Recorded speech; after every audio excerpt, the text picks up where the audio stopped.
Hello learners, I welcome you all in my lecture session on semiconductor physics for Physics 1. Myself Dr. Sucharita Bhattacharya, Associate Professor of Physics from Guru Nanak Institute of Technology, Kolkata, is delivering my lecture session for first semester BTech course, and the streams under considerations are Computer Science and Engineering, Information Technology and Food Technology. Today I am starting lecture 1 of this lecture session on semiconductor physics.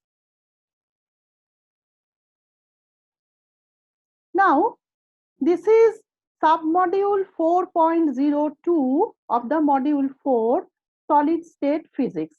The total lecture is 7 there. This is the part 1 solid state physics for first year. Now, in submodule 4.02, there is semiconductor physics, where we have to cover physics of semiconductors, electrons and holes, metal, insulator and semiconductor, intrinsic and extrinsic semiconductor, and p-n junction. The total number of lectures allocated there are 3. Now, after completion of this course, you students will be able to define the intrinsic and extrinsic semiconductor along with their various properties. You can explain. Then you can analyze the working of p-n junction.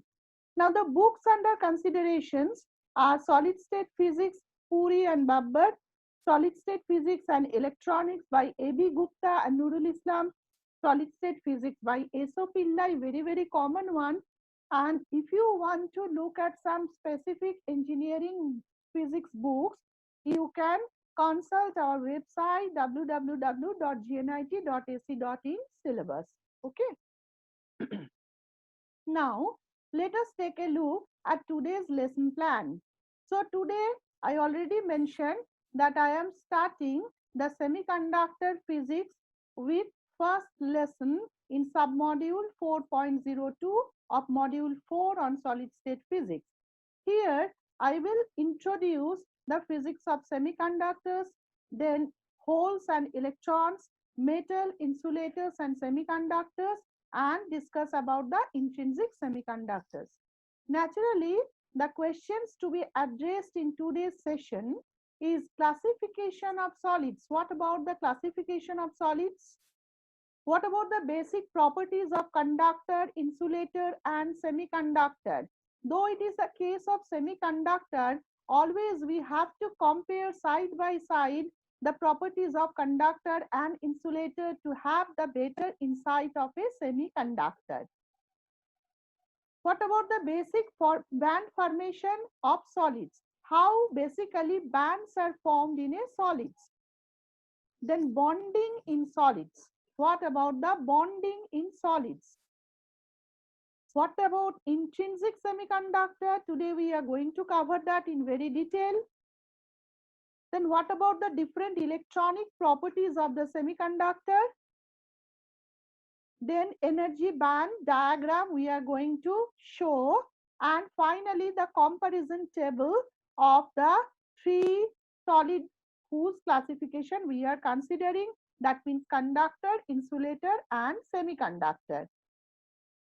Now, if I ask you, hello students, what about the basic property of solids which varies most widely? The basic property of solids which varies most widely. What will be your answer? Obviously, it is the ability to conduct electric current. It is the ability to conduct electric current. Accordingly, you students know that we classify all solids in the form of conductor, insulator and semiconductor. Based on the ability to conduct electric current, we classify all the solids in the form of conductor, insulator and semiconductor. Let us consider some examples. Say copper, which has resistivity value of 1.7 into 10 to the power minus 8 ohm meter at room temperature. Whereas the resistivity for quartz, it is 7.5 into 10 to the power 17 ohm meter, and for silicon it is 3000 ohm meter. So if you look at the values, you students will understand very easily that copper has resistivity value very low. So definitely it is a very good conductor which is very much well known to you all. Similarly for quartz, the resistivity value is very high. Naturally, quartz is a very bad conductor. We normally call it as insulator. And whereas for silicon, it is lying between the conductivity, obviously lying between that of copper and the quartz as well as the resistivity. So silicon is termed as semiconductor. Silicon is an example of semiconductor. Semiconductor means conductivity more than that of insulator. That means it is semiconductor. Okay, but less than that of the conductor. Now let us take a look at the properties differentiating their behavior. The existence of charge carriers. The properties which differentiate their behavior in general, what are known to us is existence of charge carrier, the first one. What about the second one? The effect of electric field. The effect of electric field. The third one is the effect of temperature. And the fourth one is very special, that is electronic properties determined by crystal structure, bonding characteristics and energy bands.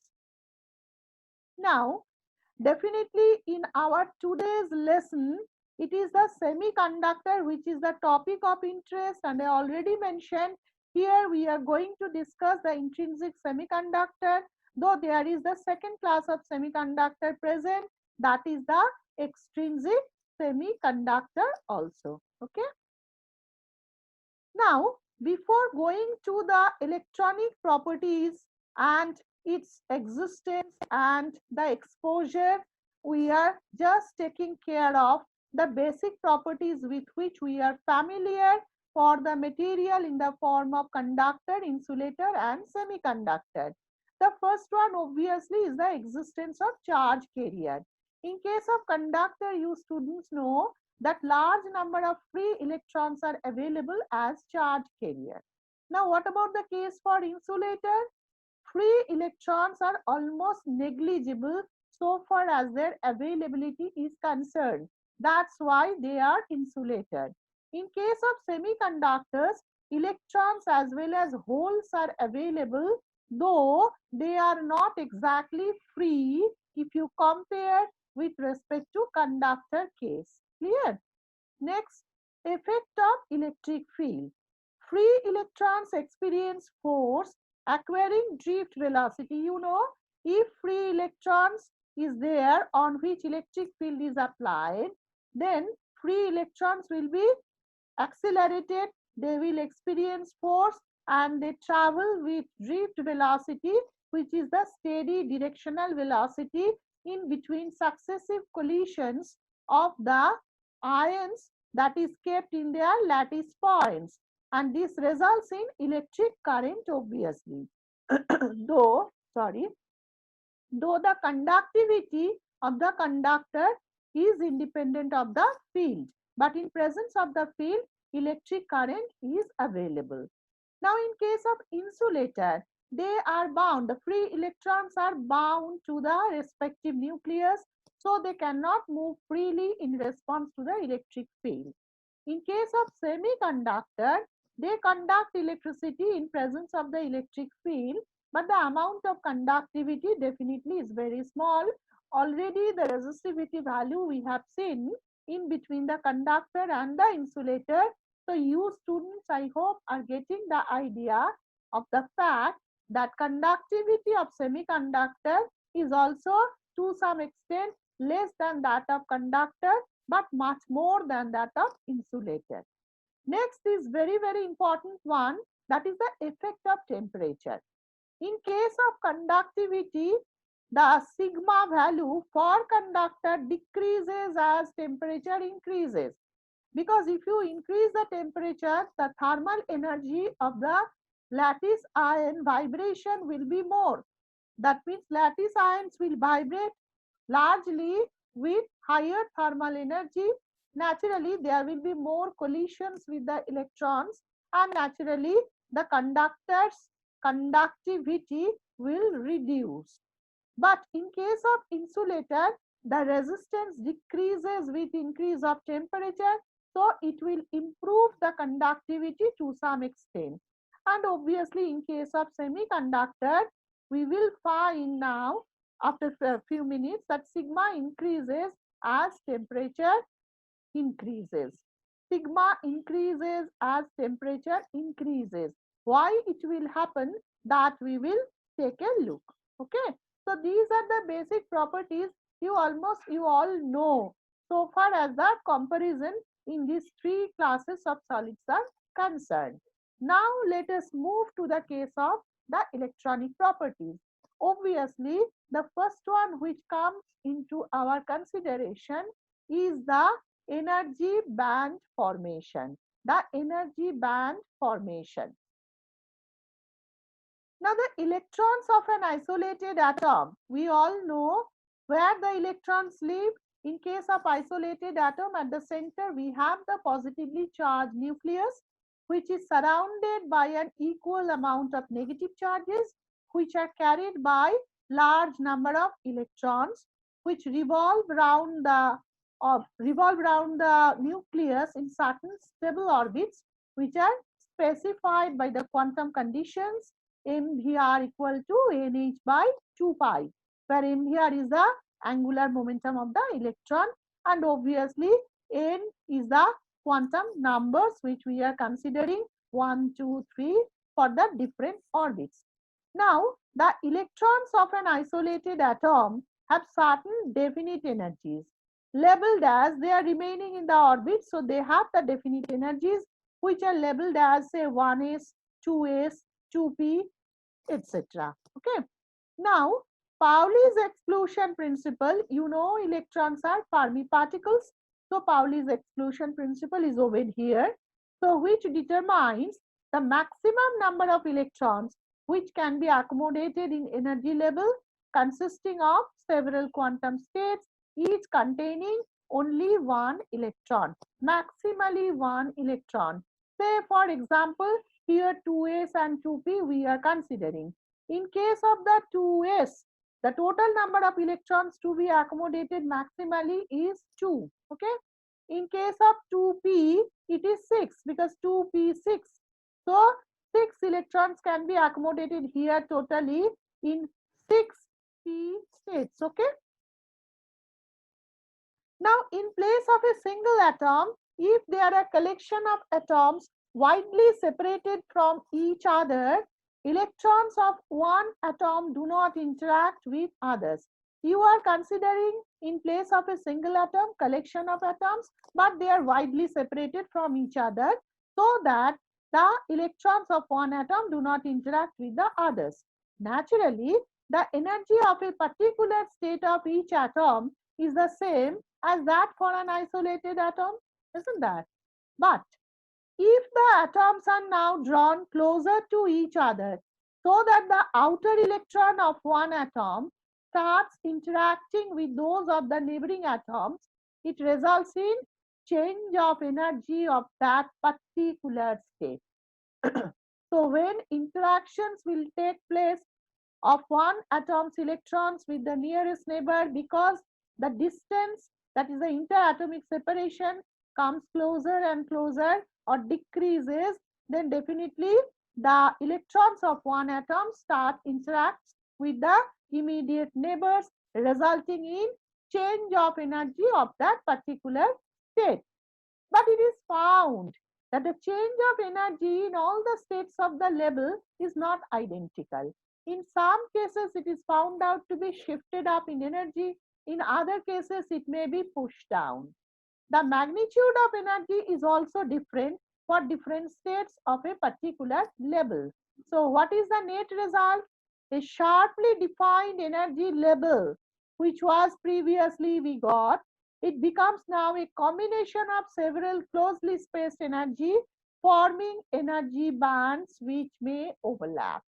So previously the sharply defined energy level what you got for an isolated atom. Now, when interatomic separation is very small, then we will get it converted to a combination of several closely spaced energy, forming energy bands which overlap. Now, if interatomic distance decreases further, what will happen? There will be a split occurs. Or after overlapping, you will get a continuum of discrete but very closely spaced energy states. Now, if interatomic distance you decrease further, what will happen? There will be a split between the upper and the lower energy states, resulting in separation in two energy bands in the form of the conduction band, the upper one, and the valence band, the lower one, separated by the forbidden energy gap Eg. Let us take a look at this diagram. So, this is the individual atom. So, just take a look. Three arbitrary energy states are shown here, which are separated by some corresponding distances. Okay. Now, in place of a single atom, here we are considering collection of atoms, but there is sufficient distance of separation, so there is no interaction of the electrons of these atoms. Naturally, the energy states remain same as if just like the case of individual atom. But now you consider the case of a solid. Now, inside the solid, the atoms are very closely packed. The space rather, the atoms are very closely spaced. So, because of interaction, what happens? Just take a look. The three discrete energy states now broaden to form the energy bands. The three discrete energy states now broaden to form energy bands because large number of energy level separation with very small spacing between them you are getting, so it appears as the energy bands. Now, this is the formation of energy bands. This is the direction of the energy obviously. So, I already mentioned that if interatomic distance further decreases, a split occurs between the upper and the lower states, resulting in separation into two bands, the conduction band and the valence band, separated by energy band gap Eg. Say between 2s and 2p, if you consider the case, it is n equal to 2, the principal quantum number, but you have two subshells. Okay, this is s and this is the p. So total 8 electrons are there. So when the bands are formed between them, then they will overlap. Then if interatomic separation is further decreased, then there will be split in that overlap bands and resulting in the upper conduction band and the lower valence band with an energy band, energy gap separation in the form of the Eg normally called. Okay. Now, the important next, let us come to the case of, so this is the fact that how the bands are formed in case of the solids. Now, next electronic properties what we have to take care is the bonding property. Now, the important semiconductors which are used in the manufacture of crystal diodes and the transistors are the silicon and the germanium. Now, they belong to the group 4 of the periodic table. Let us now compare their properties with carbon occurs earlier in the same group. Now, so far as bonding is concerned, let us now consider the semiconductor and the case of insulator side by side because of some specific reason. Just take a look. They belong to the same group. One is the carbon. This is well-known insulator, and the other is the silicon and the germanium, the well-known semiconductors.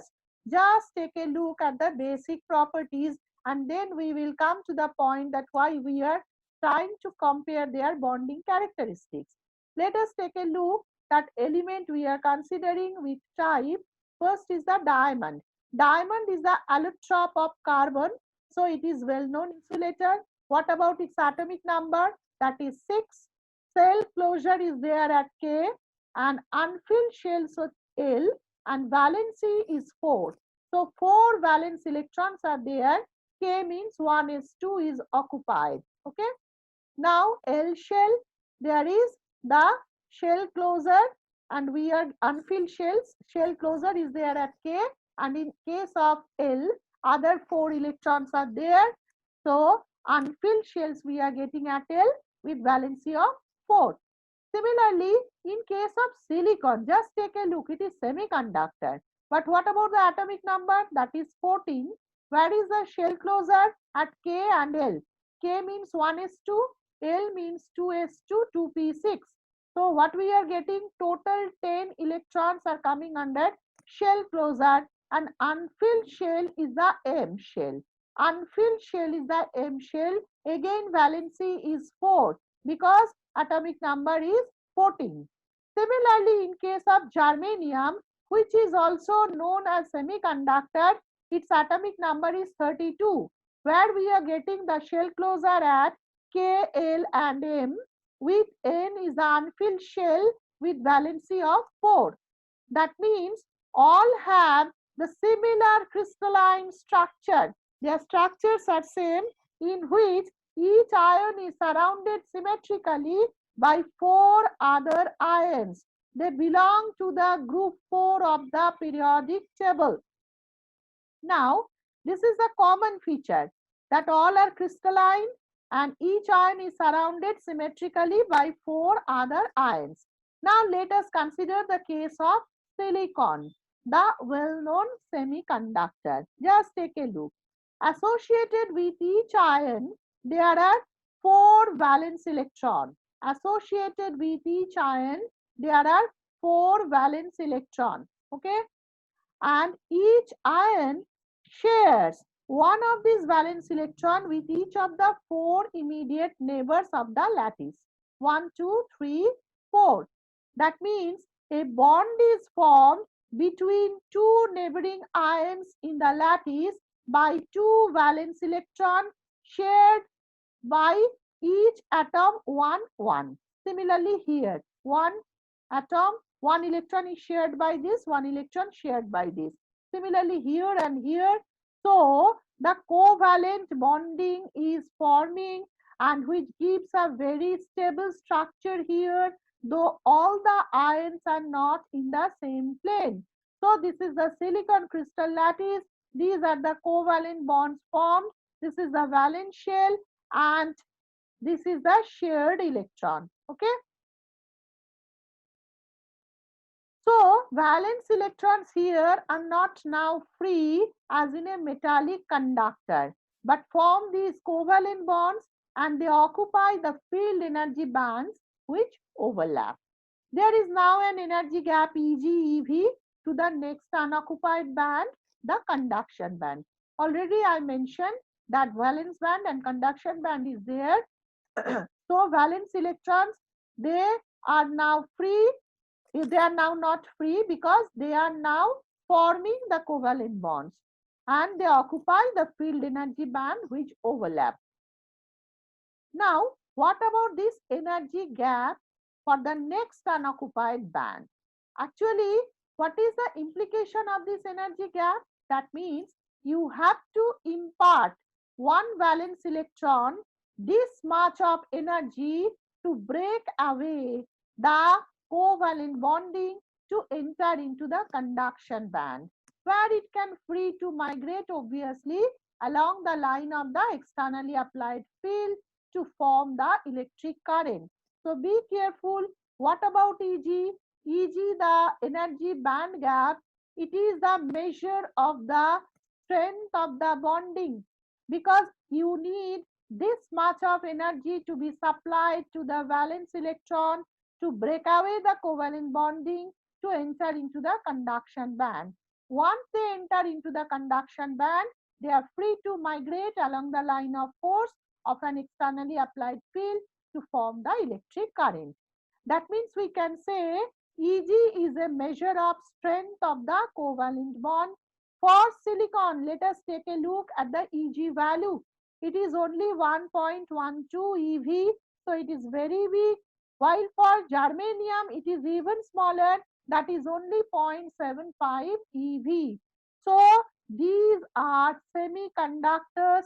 There the bonding is not so strong because energy band gap, it is small, 1.12 eV for silicon and 0.75 eV for germanium.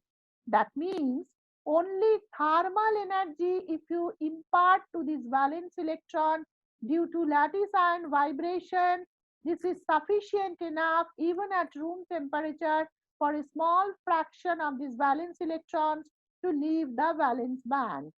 So they exhibit moderate electrical conductivity, moderate electrical conductivity even at room temperature, because Eg, the strength of covalent bond, is not very large. These are called intrinsic semiconductors because the presence of electron in the conduction band is a very basic property of these pure crystals even at room temperature. That's why they are called the intrinsic semiconductors. Now, what about the case for insulator? Because we are trying to compare both as they belong to the same group 4 of the periodic table. Let us now take a look, which is very interesting one. For diamond, Eg is 7 eV. Just take a look. For diamond, Eg is 7 eV, very high compared to the silicon and the germanium. That means covalent bond is very strong for the case of diamond, which is the allotrope of carbon. So even at high temperature, it is not normally possible for an electron to leave the valence band of diamond to enter into the conduction band. So diamond is a well-known insulator. Diamond is well-known insulator because Eg, the strength of the covalent bonding for the group 4 of the periodic table in the form of diamond, it is very strong. So room temperature even is not only sufficient to make the diamond conducting. That's why diamond is an insulator.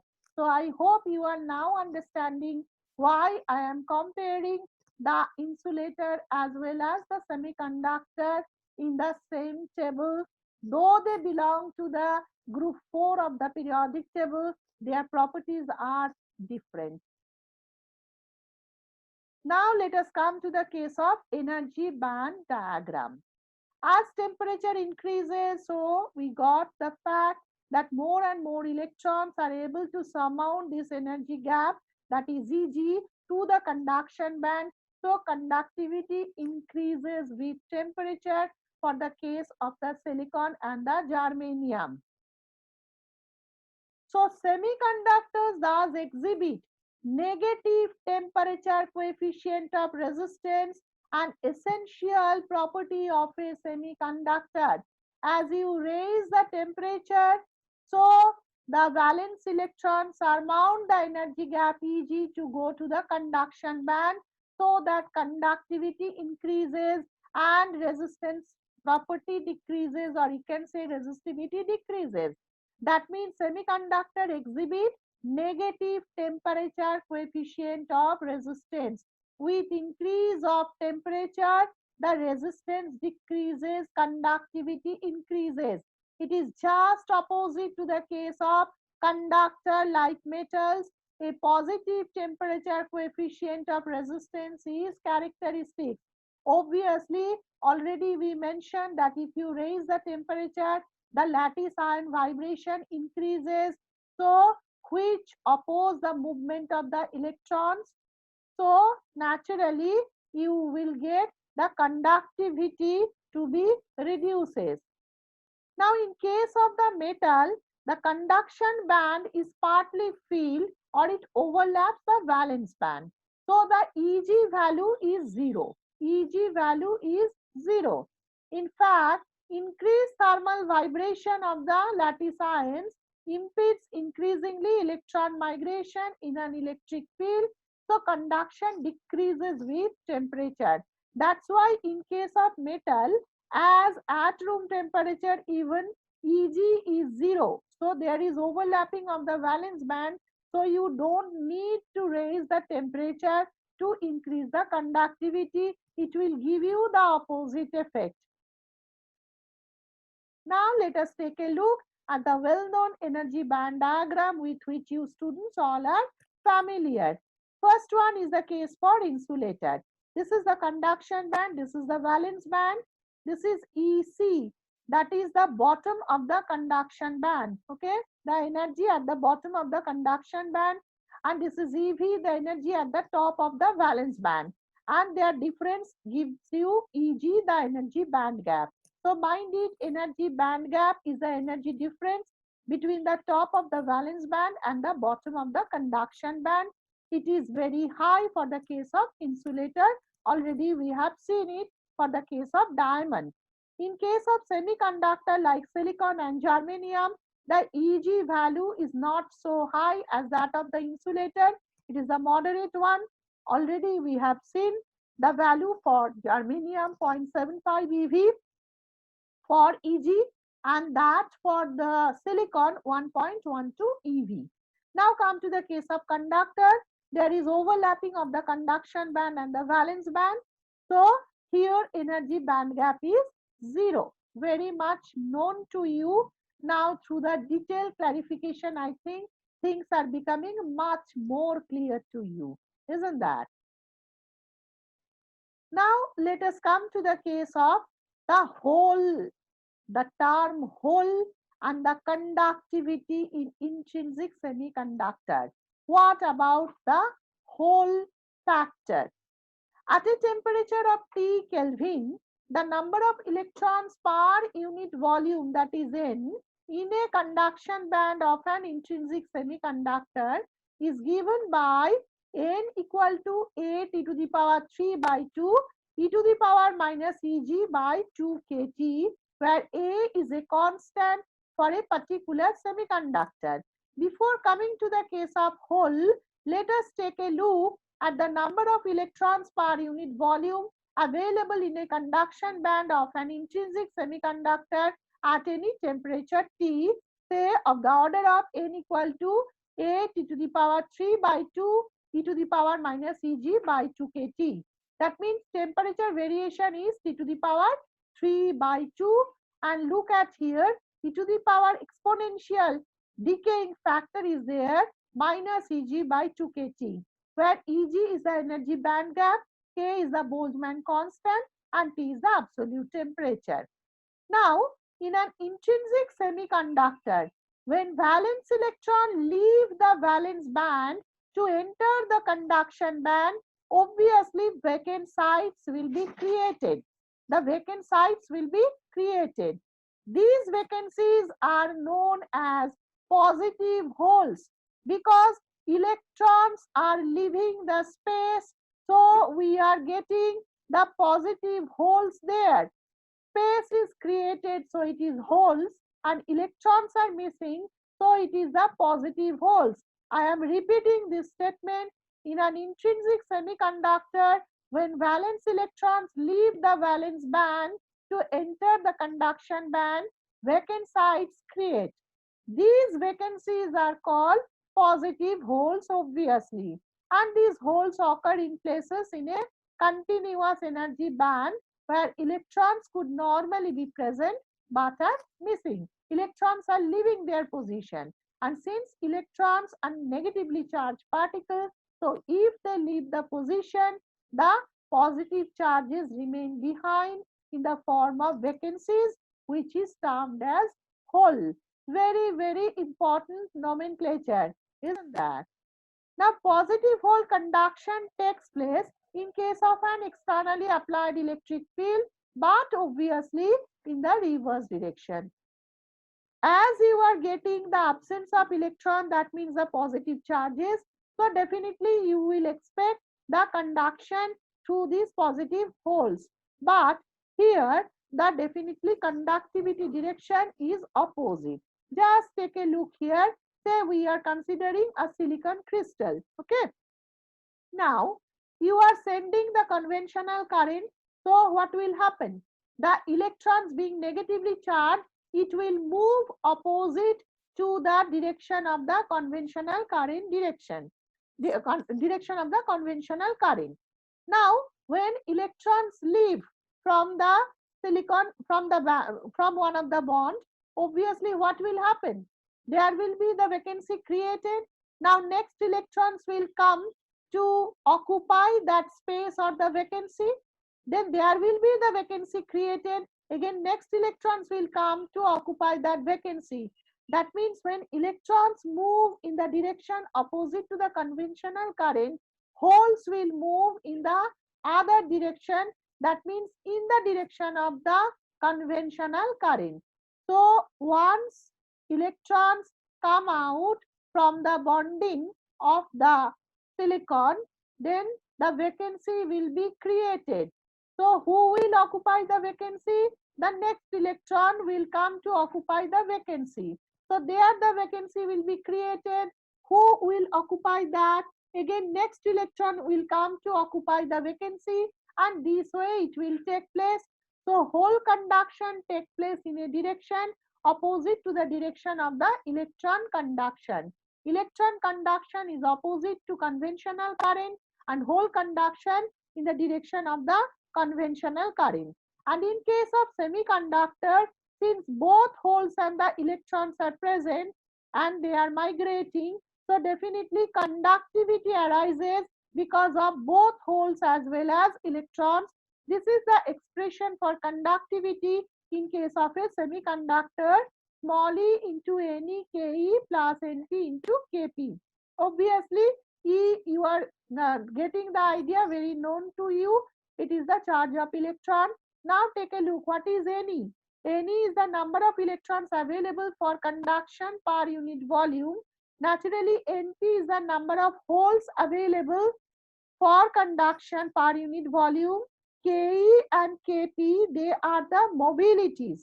They are the mobilities. Ke for electron, it is the mobility for electron, and Kp is the mobility for the hole. The relationship, so you are getting the idea that both type of charge carrier here available to take part in conductivity and take part in conduction, and the conductivity expression also shows that. Now for you students, I must mention one point, that in the physics lab you will work with an experiment to determine the energy band, of germanium, the energy band gap of germanium, that means Eg value. So the expression what you are going to use there is the conductivity sigma equal to B e to the power minus Eg by 2 kT. From this expression, by measuring the resistivity, this is conductivity, the inverse of conductivity is the resistivity. You students will measure the conductivity, and K is the Boltzmann constant, value is known to you, and T is the temperature you will measure with the help of thermometer, and this temperature variation will be there for the conductivity or rather resistivity measurement, and from there you can determine Eg, the energy band gap of germanium, which is provided in the lab. Here B is a constant for germanium. Okay, so this is the experiment which is very much related to the theoretical part what we have covered now. Now finally let us come to the comparison part in terms of particularly the electronic properties. So just take a look. The first one, easily conducts conductor the electric current. Semiconductor conducts the electric current less than conductor and greater than insulator. In case of insulator, does not conduct any current, almost negligible. Now come here, the bonding. Conductor formed using metallic bonding. In case of conductor, they are mostly metals, so conductors are formed using metallic bonding. But in case of semiconductor, these are formed due to covalent bonding. Semiconductors are formed due to covalent bonding, and insulators are formed due to ionic bonding. Insulators are formed due to ionic bonding. Now, valence and conduction bands are overlapped in case of conductor. Valence and conduction bands are separated by forbidden energy gap. The maximum one for silicon, that is 1.12 eV, and 0.75 eV for germanium. And valence and the conduction band for insulator are separated by forbidden energy gap of 6 to 10 eV. 6 is for carbon. So that's why it is more very common. That's why it is mentioned like that. Now, so far as conductivity is concerned, conductors are very good conductor of electricity. So resistance is very small. For semiconductor, resistance high, and for insulator, resistance is very high. In fact, we started our today's session with the resistivity values. Now, fifth property, very important. It has positive temperature coefficient of resistance value for conductor. Conductor has positive temperature coefficient of the positive temperature coefficient is it has negative temperature coefficient for the semiconductor, obviously of resistance, and in case of insulator it has negative temperature coefficient of resistance, because if you raise the temperature, conductivity increases, resistivity decreases. So mind it, in terms of resistance these are mentioned, as these are just coming after the resistance characteristics. That's why it has been mentioned here as positive temperature coefficient of resistance. Here it is negative temperature coefficient of resistance for semiconductor as well as for insulators. Now examples already we mentioned, copper and the aluminum, very famous conductors.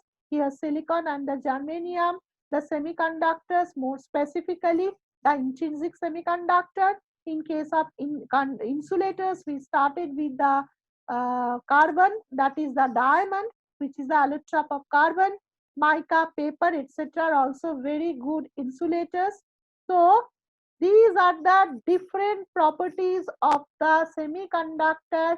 Though point wise we have tried to compare with the conductor as well as insulator wherever possible, so that you can get the idea that silicon and germanium are intrinsically semiconductors, so their conductivity property obviously lies between the conductor and the insulator.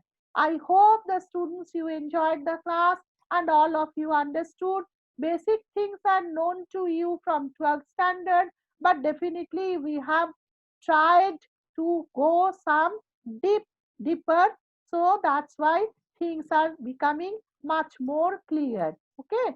So thank you, my dear students, for your cooperation and for listening me. So bye for today, and we will meet again in the next class with extrinsic semiconductor and some other properties of the semiconductor physics, that means to explain them physically.